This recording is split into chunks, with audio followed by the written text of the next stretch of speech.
Very important podcast, do watch. ఆడవాళ్ళకి puberty తొందరగా hit అవ్వడానికి పాలు కూడా రీజన్ అని చెప్పి అంటున్నప్పుడు it was very shocking sir. 7-6 ఉన్న మా క్లినిక్ లో 4 సంవత్సరాల అమ్మాయి ముట్టాయి. 4 years కా?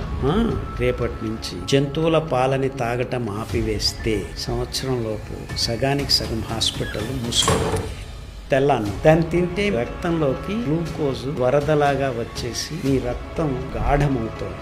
అదే మీరు మిల్లెట్ తిన్నారనుకోండి, గ్లూకోజ్ 5 గ్రాముల కంటే ఎక్కువ రానివ్వదు. సో ఇది కావాలా, ఇది కావాలి, ఇది తింటే ఆరోగ్యం అని మేము ప్రూవ్ చేసాం, ఇది తింటే రోగం అని మీ అందరికీ తెలుసు, అయినా మీరు ఒప్పుకోవట్లేదు. ఇది వరకు 104 మగవాళ్ళకి బాల్డెడ్ ఉంటే 10 లక్షల మందిలో ఒక్క ఆడామకి ఉండేది. హార్మోన్ బ్యాలెన్స్ గా ఉంటే ఆడవాళ్ళకి వెంట్రుకలు మూతి మీద రాకుండా తల మీద వస్తాయి. అమెరికా, యూరోప్ లో women shave more than men.